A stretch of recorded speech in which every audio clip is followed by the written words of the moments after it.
My name is Lauren Applebaum, and I am the VP of Communications at Respectability, a nonprofit fighting stigma and advancing opportunities so people with disabilities can fully participate in all aspects of community. I am a white woman with long brown hair and glasses wearing a navy blue shirt standing in front of a black banner with the Respectability logo in white and yellow. My pronouns are she and her. As an individual with an acquired, non-visible physical disability affecting my nervous system, I have had the privilege of conducting trainings on the why and how to be more inclusive and accessible. Thank you for taking your time today to join us for this discussion. You will notice that this panel is captioned and we also have an ASL interpreter. We are each describing ourselves for members in the audience or who are blind or who have low vision. With 1 in 5 people having a disability in the US today, this lack of representation, just 2.3% of characters in the 100 top grossing films of 2019, means that millions of people are unable to see themselves reflected in films today. And when we are shown, it often is in a pity framework. This lack of representation has real life consequences in education, employment, healthcare, and more.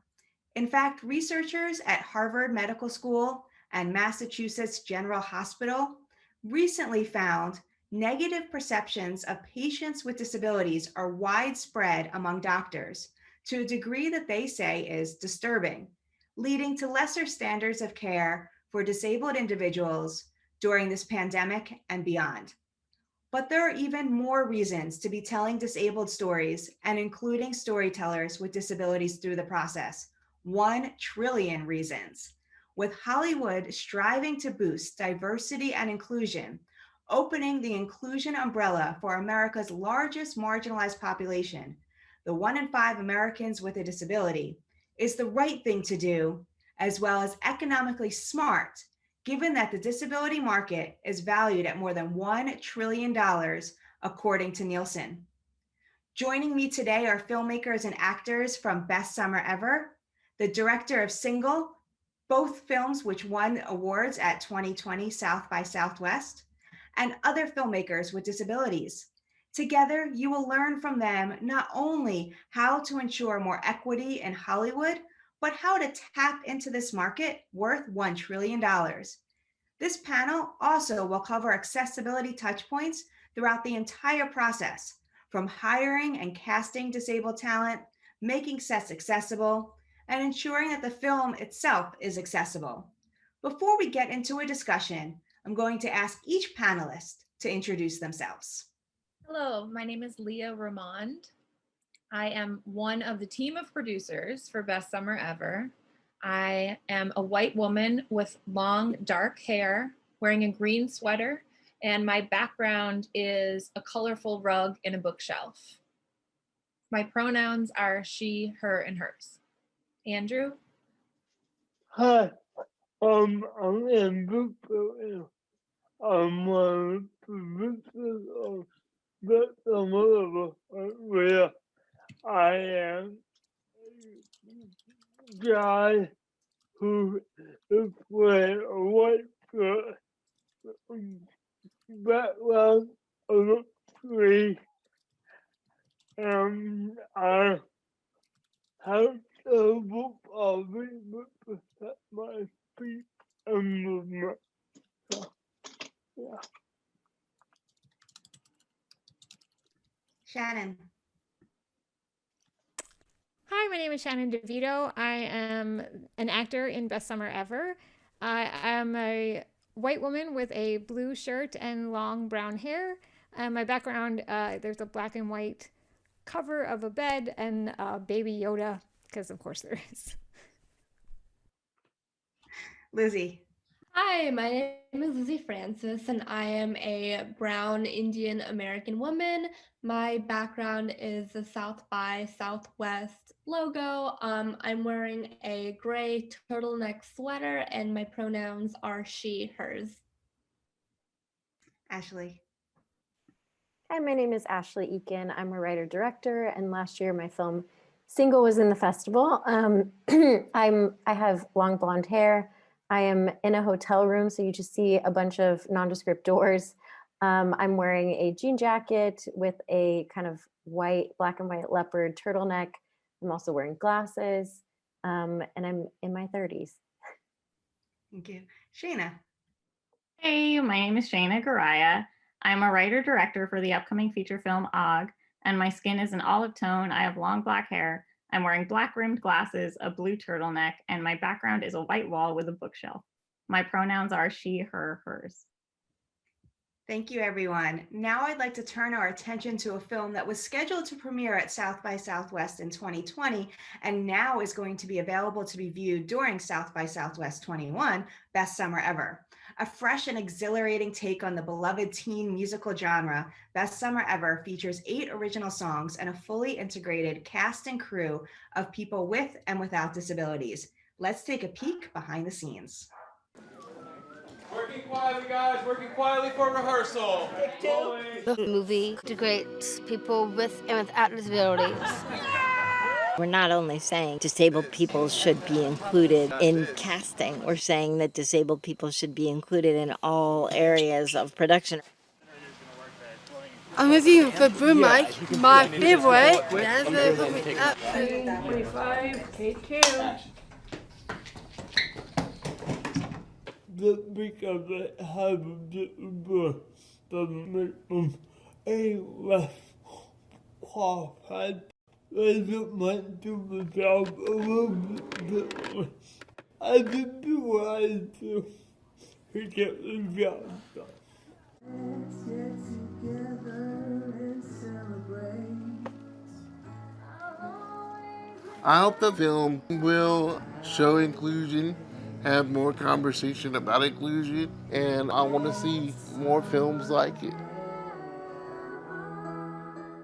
Leah and Andrew, you were producers on this feature film Best Summer Ever, which was a fully inclusive film created by people with and without disabilities, and took home the Final Draft Screenwriters Award at South by Southwest last year.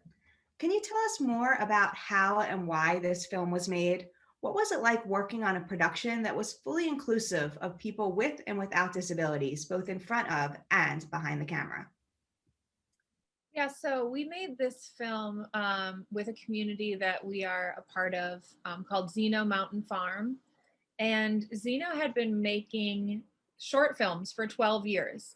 And we're an integrated community of friends with and without disabilities who get together multiple times during the year.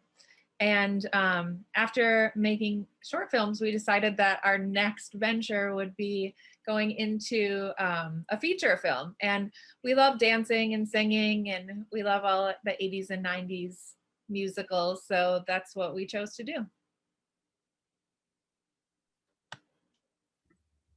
Andrew, what was it like working on this film? It was something unlike anything I've ever worked on before.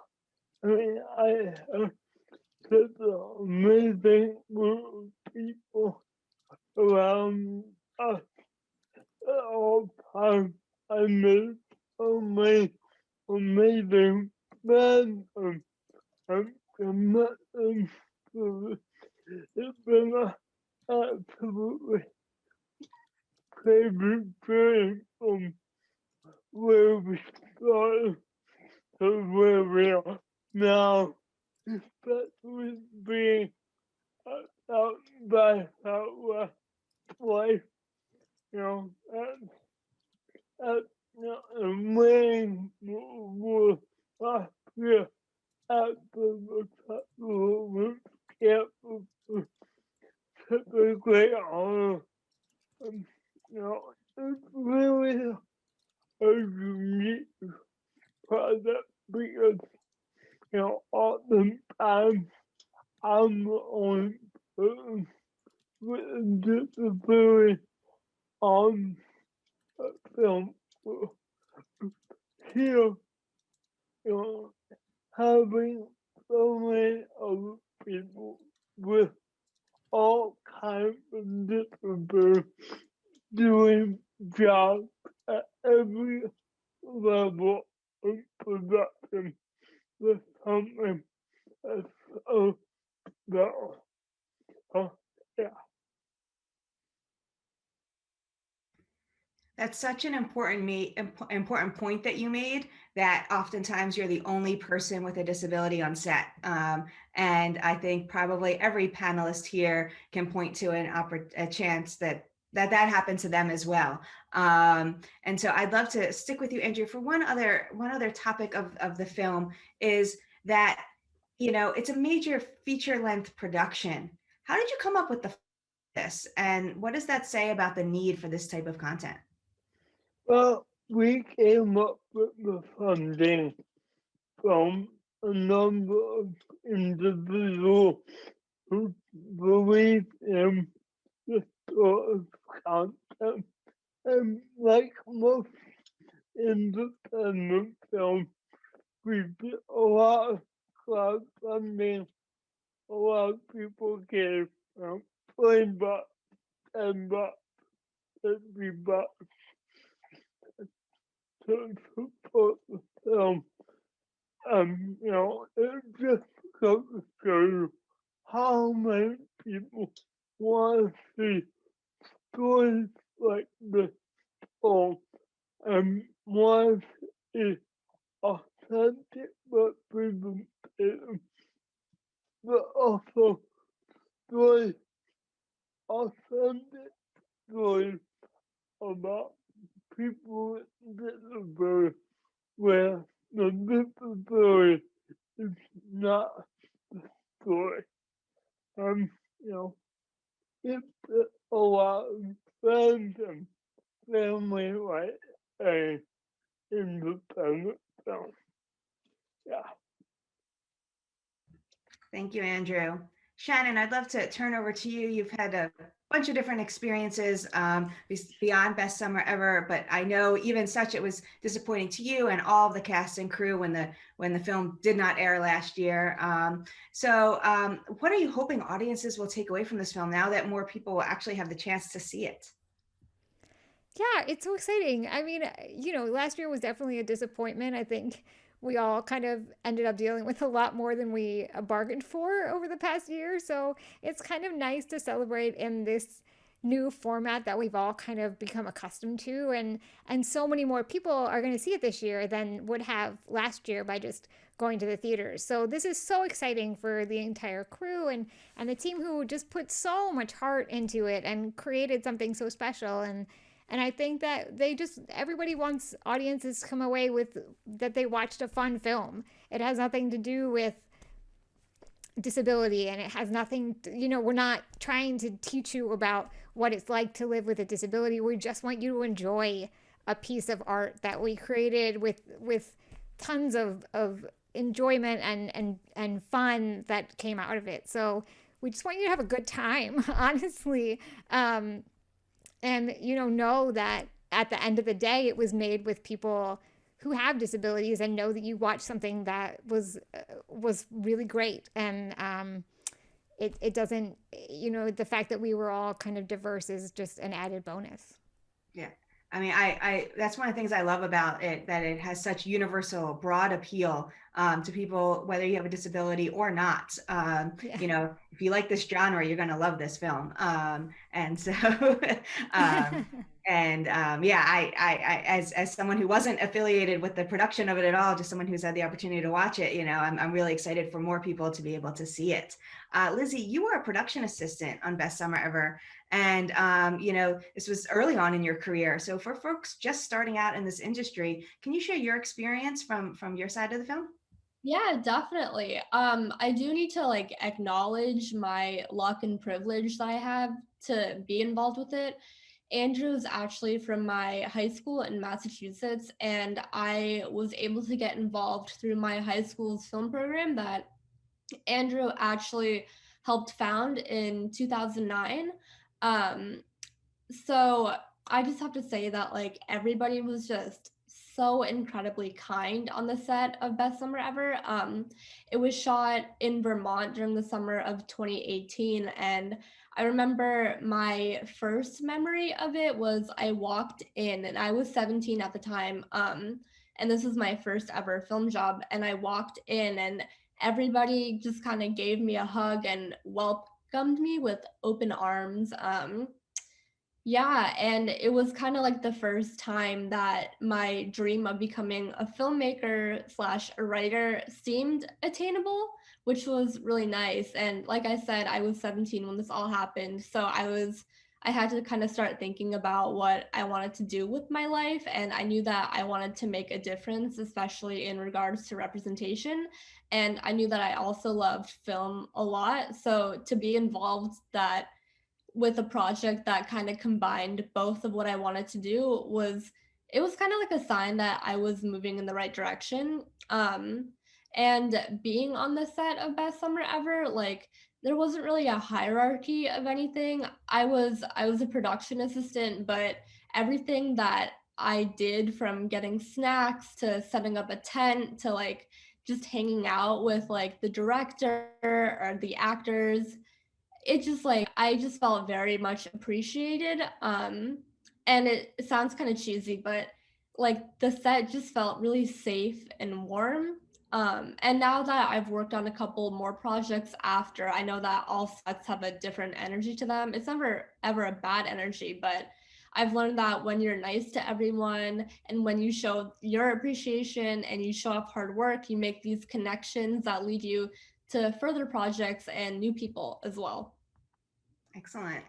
Andrew, coming back to you, you're a writer. In addition to being on the writing team for Best Summer Ever, your new pilot script is also one of 5 that have been selected for the South by Southwest 21 Pitchathon. And you're also a producer, and you've produced multiple films. So as both a writer and a producer, what lessons have you learned that all creatives for all types of films can use? Well, yeah, that's a great on that again. So thank you for that. One important takeaway that I think that people should learn is that, you just because someone has, appears to not be able to do a certain job doesn't mean they can't do that job. When people see me, they don't think I can be a producer because I have a system and my, I'm a wheelchair and I'm moved to, but what that really does is it limits people's ability to hire the best people for the job. Because, if you assume someone can't do something, it's gonna, it's gonna really hurt your chances of hiring the best people for the job on every level. So I do think until don't assume that just because someone does something differently that they're unable to do the job. Definitely. When we make assumptions about someone's abilities, we often will end up leaving out people that can really make our films so much better and so much more creative. And Shannon, you've also been on a lot of sets on shows airing on various networks and streaming services. What advice do you have for productions who are unsure of how they can ensure their sets are accessible for everyone?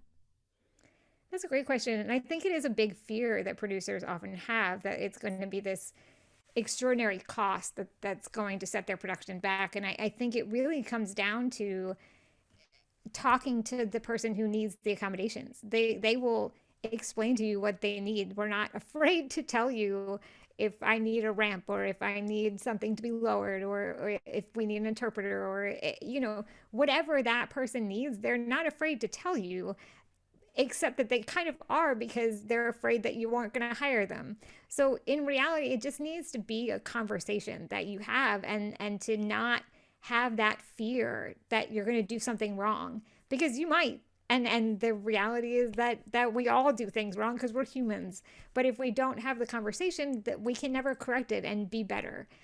So it's just a matter of having open communication and knowing that this person can do the job and they're good enough to do the job. And if you want someone to be awesome on your set, just talk to them. That's so important. The idea of just asking. Oftentimes we have solutions that may not even cost any additional money, but that, you're not going to know unless if you ask us. Yeah, I'm incredibly cheap. I will find you the cheapest solution to make this problem easy. Trust me. And I think it's also especially important to think about, if they think about it from the beginning, with this concept of universal design, then it's not going to, if you just build a ramp from the beginning, it's going to be helpful for you to get around. It's also going to be helpful for people doing costumes, makeup, anyone who's pushing anything, and then doesn't cost any more money because they just build it instead of stairs, not in addition to stairs. Yeah. Absolutely. So, Leah, I'd love to come over to you. That this film, rightfully so, has been receiving a lot of great recognition. How do you plan to continue capitalizing on this attention to ensure that people start really paying attention to including crew with disabilities? Yeah, I think that there have been a lot of people who've been working in this space for a really long time, doing great work, and a lot of them helped us on our film as well. I don't want to leave anyone out, but there was Nick Novicki of Easter Seals helped us, and Danny Woodburn helped us, and Gail Williamson of KMR, and Eileen Gruba was in the film, and Christine Bruno, and Lawrence Carter Long, and so many people have been doing this for so long, assisted us in making this film and joined in and helped us. And so as we, continue to push this movement forward, there's so many people, there's so many talented people behind the screen and in front of the screen that are, willing to work and trained and ready and have been left out of the conversation for too long. So personally, after I did the film, I got involved with Respectability's Summer Lab. I was a member of the 2019 Summer Lab. My disability is a brain injury, and my progress is constantly changing. I have this new brain that I don't quite understand all the time. And I didn't know if I could do the Summer Lab. And it was such an amazing experience as a producer to connect with other disabled filmmakers and to know that actually this lived experience that I have, this experience of living in the world with two different brains and trying to, accommodate and come up with ideas of how things work, that's an asset, and to really own that and be grateful for it. Respectability really helped me do that. And then you, Lauren, asked me to come on as a senior production advisor for the 2020 lab. And again, I was like, I don't know if I can do it. I'm not great at computer stuff. And you're like, we've got you. This is great. We've got you. And we have this amazing team that constantly helps each other out and really cares about each other. And it's really similar to, the set of Best Summer Ever. So I think, continuing with Respectability, I think hopefully this will get more people hired behind the camera and in front of the camera. I hope that more people will want to participate in the Easter Seals Disability Film Challenge. I just hope that it is one more step in the many, many steps that people have taken for authentic disability representation. Thank you. And we're so glad to have you as a member of our team. I'm so glad to be here. Lizzie, after Best Summer Ever wrapped, you made the courageous step to move away from your family on the East Coast to LA at a pretty young age. How has your relationship with the Best Summer Ever community continued since you arrived in LA? Oh God, it's been great. I do have to say that moving out here was the scariest thing that I've ever done, and I moved to Santa Monica. But before I did, I was texting Leah actually about how scared I was about it, and she was like a an angel, a godsend. But I continued to foster that relationship with Leah, and she helped me both personally and professionally. Like she gave me a couch, a desk, and got me like a fellowship with respectability, which is great. So I got that fellowship with you guys, and I got to be involved with the summer lab as an intern. And that was kind of at a period in my life where I was kind of questioning my move to LA, my career choice, all that stuff. And being part of the summer lab kind of re-sparked that passion I had when I was 17 working on the set of Best Summer Ever. I was again surrounded by people like me, people with drive, and this passion for creating inclusive art. And during that internship, I was super inspired to push forward with my career, and I got connected to another brown director. Her name is Anu Valia, and she's done um, her most, or not her most, but I discovered her through Mindy Kaling's show, Never Have I Ever, and I've just kind of learned a lot about the types of stories that I want to write as a first generation Indian American woman with an invisible disability. I now know what I want to do and who I inspire and who I want to inspire. And while there is a lot of uncertainty in these times for everyone, I'm able to kind of get through that because of these supportive relationships that I've made through Best Summer Ever, through Leah, through Respectability, that reinforce my passions and dreams. Excellent. I think we're hearing a theme on through here of building a community and having people that can support you throughout, which is so important. I'd like to now bring this conversation beyond Best Summer Ever, because it's important to realize that while this film has broken so many barriers, more and more disability inclusive content is being created and increasingly by disabled filmmakers. So I'm going to let Andrew, Leah, Shannon, and Lizzie take a short little break and bring on Ashley Eakin and Shayna Garaya, who are two directors that I really recommend to watch, that are doing some really, really great things. Ashley, you're an alumnus of the lab that people have been mentioning so far, and we're so proud to have had the opportunity to work with you. You've been in this industry for more than 10 years, working your way up from assistant. Yet it was only in the last few years that you really have used your platform to promote disability inclusion. And this is something that a lot of people grapple with on how you want to do so. Can you walk us through your journey of not only kind of accepting your disability, but also realizing how it benefits you as a director? Yeah, I think, I didn't realize my whole life that I had internalized ableism until I think it was, I think the term I actually heard first from Ryan O'Connell's show Special on Netflix, and how that I was like, oh, that's what this is called. That shame you feel in trying to hide something your whole life. Because my disability is, I can sometimes hide it, can sometimes not. It's a very visible thing, but my whole life I kind of had this like disassociative connection to it. And I think it was just the way I raised, not by really a fault of my parents, just like the culture of disability and my parents being like, you know what, you can do whatever you want, and thinking disability is bad, as like kind of our society and culture thinks.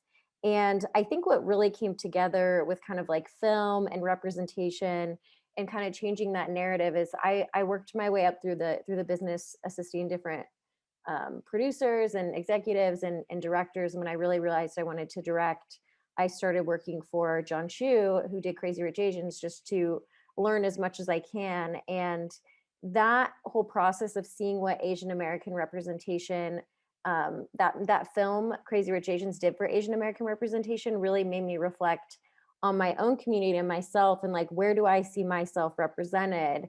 And realizing that our narrative is so narrow and limited, and really just having this whole revelation where if I would have grown up seeing different media and seeing myself represented in places, maybe I wouldn't have had such kind of an identity crisis with having a disability. And you know, it just makes me really passionate to try and create those things for, you know, other disabled people, you know, just to see themselves somewhere. I mean, even just having, you know, someone who has a disability in a relationship is like really powerful. I remember growing up and being like, what does it look like for a, you know, an able-bodied person to be with a disabled person? And that, you know, I'm always, my last film single was about dating, and that's an area that I think is fascinating and really love to explore. So it's kind of the Coles Notes of the journey.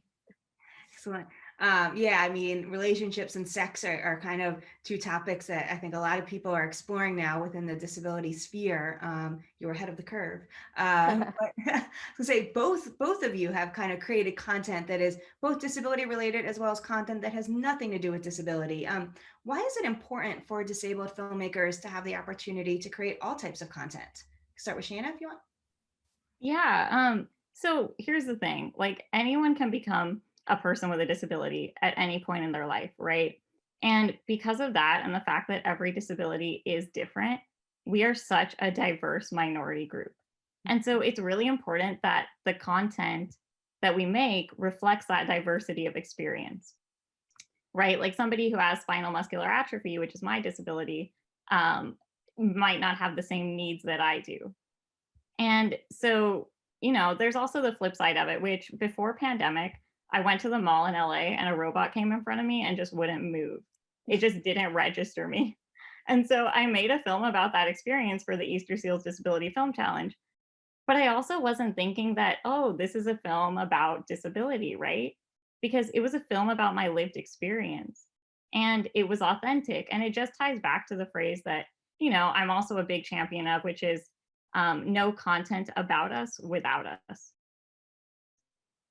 Yeah, I echo everything. I echo everything that Shayna's saying. And, you know, disability stories are human stories. And I think that's the big thing that people forget is like disabled people experience the exact same things that able-bodied people are experiencing. There's just more nuance. We do things differently. There's things we have to adapt to in the world that aren't made for us. And it just makes a very, you know, specific character when you do include that disability narrative. But at the end of the day, we still feel joy, pain, love, heart, you know, all those emotions are still happening to us. So I think, yeah, I think it's good to kind of go outside of not strictly thinking you have to do, you know, disability stories, but it's just like human stories. And when we insert ourselves in there, it just makes it a specific, interesting tale, which is the thing that stuck with me so much with Crazy Rich Asians is the universality of that story is in the specificity. And that's how it is with,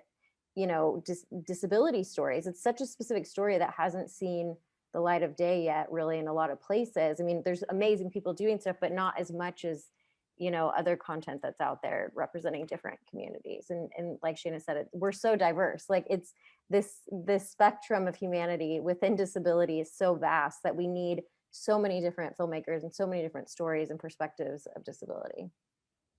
100%. And let's talk about filmmaking during the pandemic. You know, having a disability, you know, I acquired mine, whether you acquired yours or born with one, it means you're constantly having to think outside the box and finding new solutions to everyday problems, and which both of you did to ensure that you could continue creating while everything was shut down. So how did you continue to advance your careers during this past year? Yeah, so my good friend and I, Anthony Golden Jr., we have our own production company that we started at USC. But our goal was to basically like go out and make films as soon as we graduated. But that didn't happen because the pandemic happened when we graduated. And so once it began, we were like, all right, we have to move home and save money. Home for me is in Sacramento. For him, it was Florida.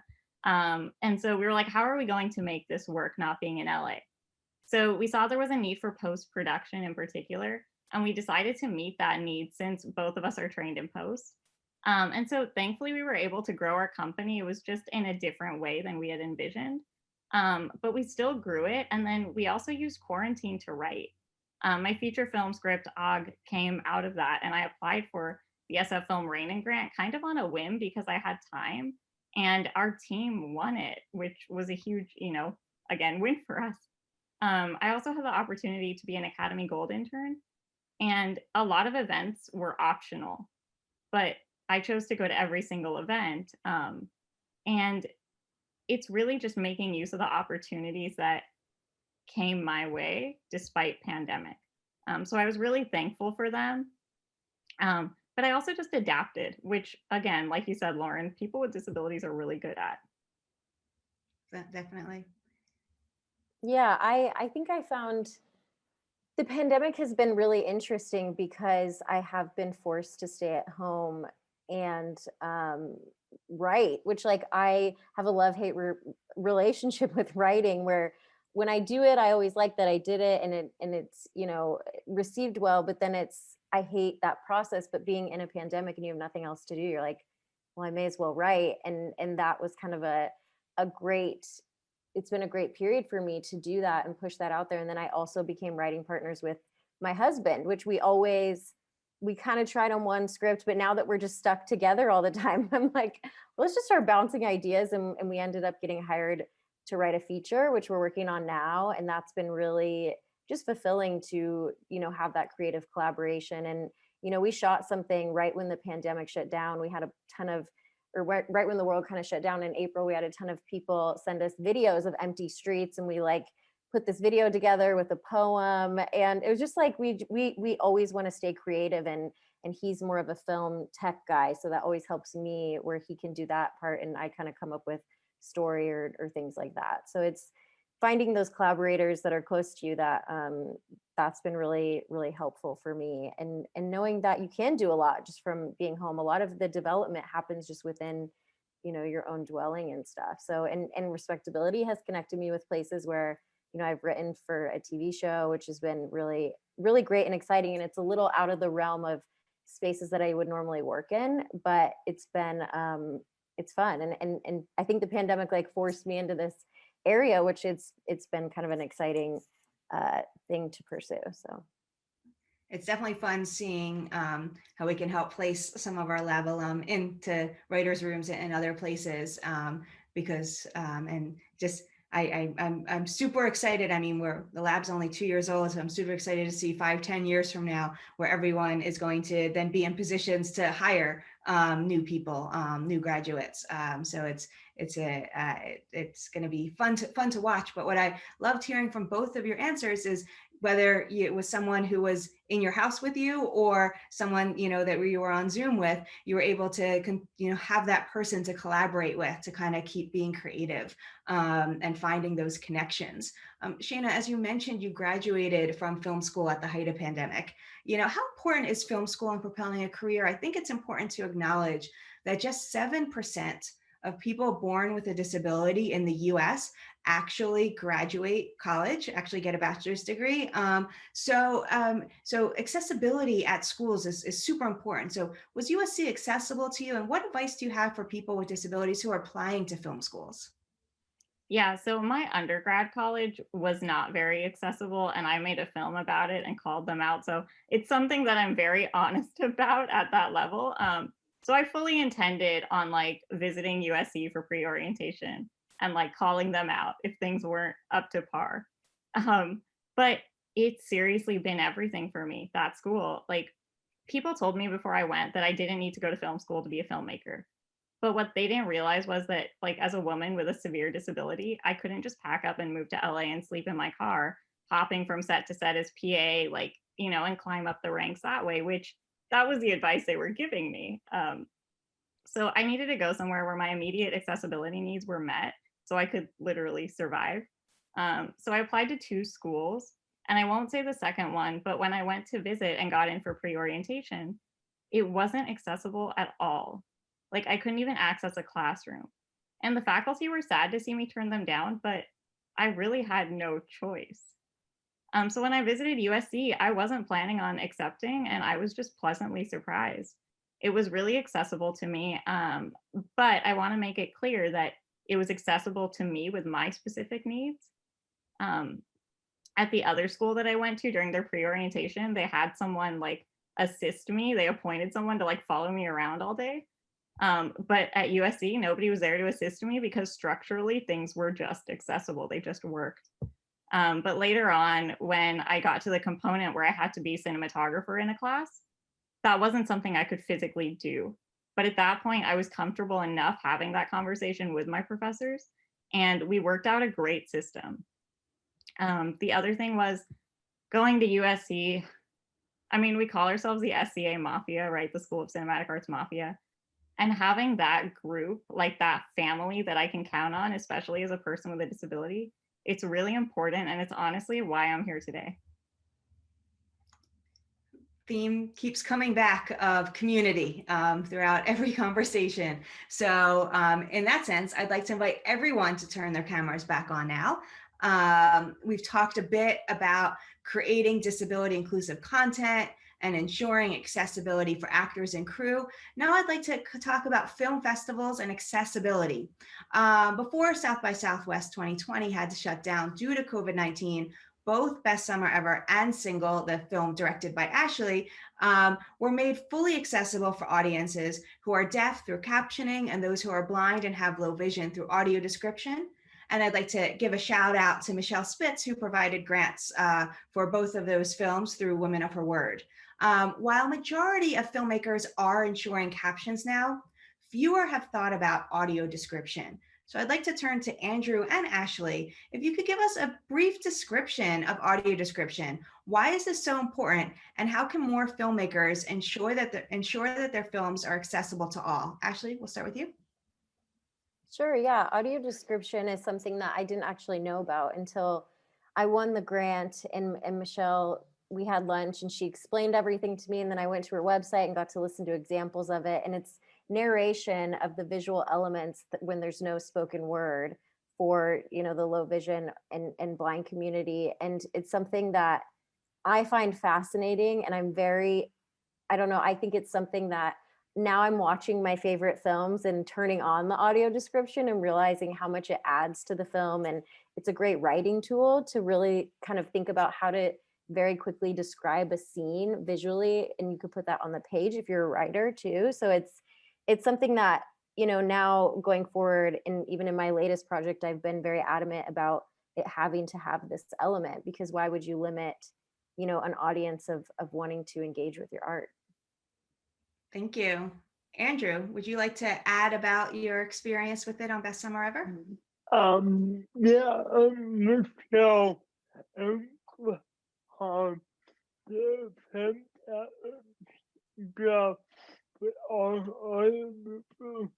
I was a little familiar with it because my dad was with the condition of a blind in Mexico. I know. I have a little experience, but I had never really listened to it like actually just in my own movie say. So, you know, having Michelle describe what was going on, you know, with all movies was an incredible experience. And like, you know, really, sorry, really first of all movie is making it accessible for everyone at all times.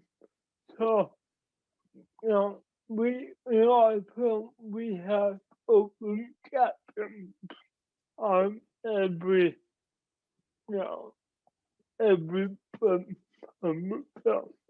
And, you know, audio description goes hand in hand with that, because like Ashley said, you know, you don't want to limit your art to anyone just because someone experiences film differently doesn't mean you shut out a whole group of people to enjoy something that you create, like as a filmmaker. You should want everyone in the world to be able to experience the film that you made. Thank you. And this really goes back to kind of what we started this panel with, this topic that the disability market is valued at more than $1 trillion. And when it's usually unintentional when filmmakers unintentionally exclude audiences, whether they are deaf or blind or any other reasons, you're leaving money on the table. When we see content that includes us, includes people with disabilities, people are going to show up. People want to see themselves reflected on camera, and people want to see their family members and friends reflected on screen.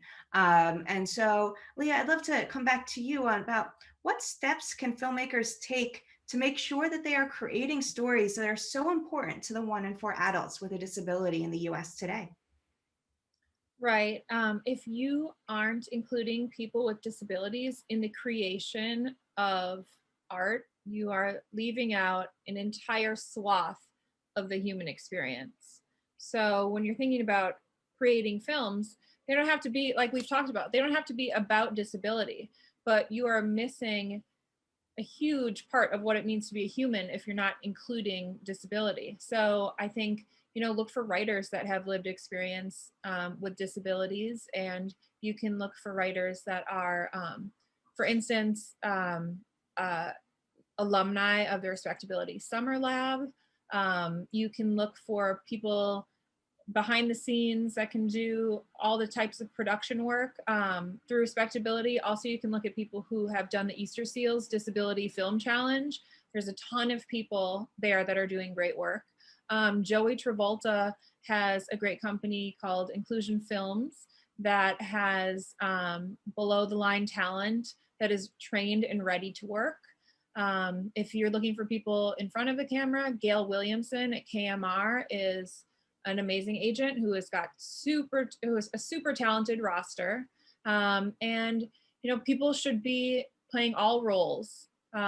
There should be disabled doctors and lawyers and teachers and lovers and friends and mothers.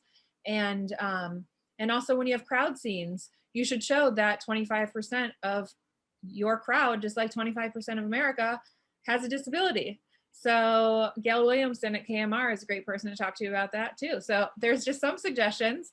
You can also reach out to me on LinkedIn. I'll give you more suggestions. I'm sure you can reach out to anyone in this panel. We're all passionate about making this happen.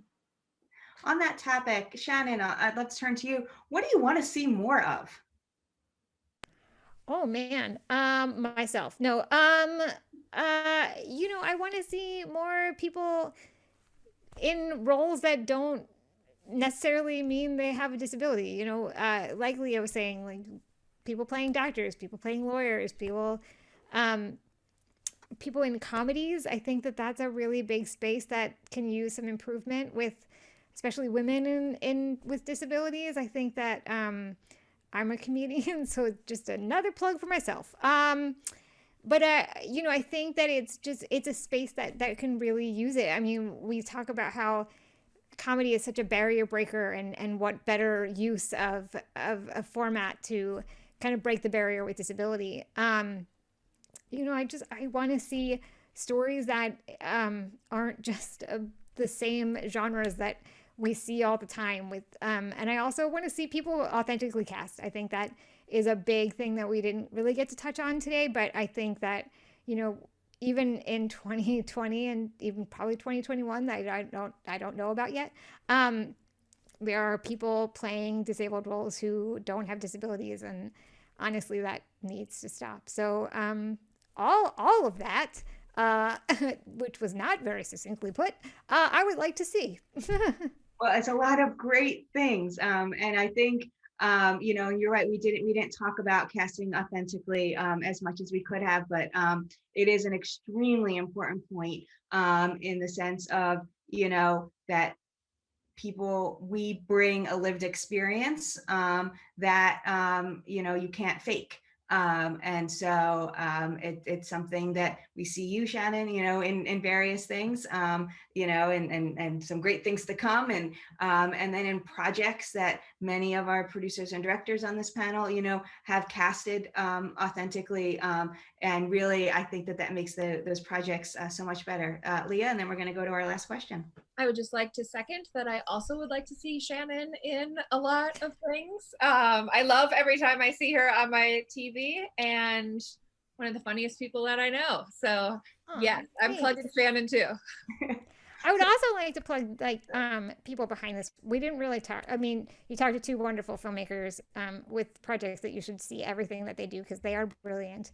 But also we talked a little bit about it when we talked about Best Summer Ever. But you know, I'd love to go on set and see another disabled person working behind the camera. I don't think I've ever walked onto a set and seen that besides working on Best Summer Ever. So that would make my heart so full if I just walked on and was like, oh, hey, you look like me.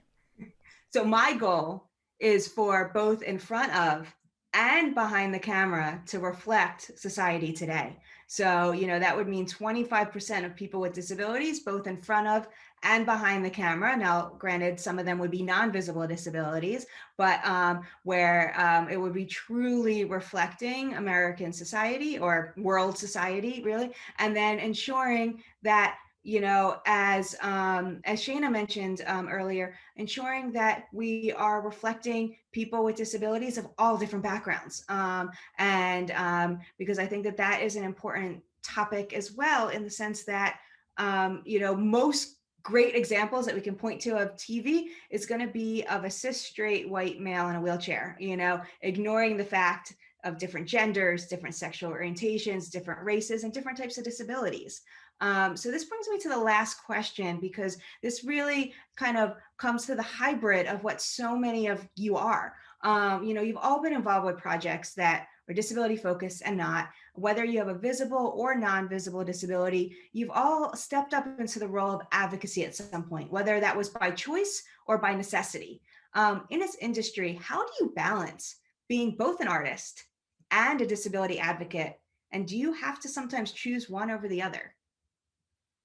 Who would like to start? I'll start. Yeah, it's been really interesting. And I think you need people who have, if you're having a story with a disability, you need someone who has a disability, because it's very easy for it to get washed over from producers, other people who are afraid. It comes from a place of fear, and you have to be that person who's like, let's just ask them. Let's just ask, you know, really pushing forward that advocacy. I've been in like 2 situations this year where I've had to really call people out and say, you know, if we're going to spend money in this area, I'd rather take away that and put it towards this element that's going to ensure disability representation is proper. You know, and the only reason I feel emboldened to do that is because I'm like, I have a disability, and I feel like I have a personal stake in it, as well as like the community that I, you know, even if it's not my own disability, I feel like responsible for, you know, wanting to push that forward. But I can easily see how if I didn't have a disability, it would kind of, I wouldn't speak up probably, you know, or I don't even know if people would listen to me, or they'd be like, you know, she's a younger, you know, newer writer or something, and not want to, you know, listen. But I feel the tension there for sure. And I think it's probably only going to get harder, you know, but the more people who have successful stuff, then they will listen to them. You know, once you have that power to say, you know, no ifs, ands, or buts about this element, you know, and I think having grace too, and not trying to punish people, you know, and helping them to understand where you're coming from. So we have time for one more person to respond to that, if you'd like. All my life, I've never really considered myself an advocate for disability. Like, I just try to lead by my example do the best what I can do to prove that someone like me belongs at the table.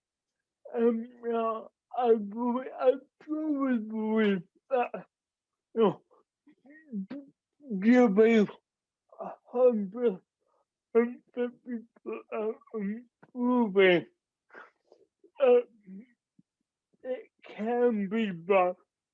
If I mean, not to take anything away from anyone else advocate others, but showing, not talking, is what I believe is the best way. And I know it's really hard to get those out the tree to show that you can do that job. But when you get that out the tree, it's so important to show how well, how valuable you are. Thank you, Andrew. I want to thank all of you for your time today. Shana, Ashley, Shannon, Andrew, Leah, and Lizzie. You're all such amazing advocates and filmmakers and actors and artists. I know we're going to continue to see you both in front of the camera and behind the camera doing really, really great things. So thank you very much to South by Southwest 2021 for allowing us to share our thoughts today.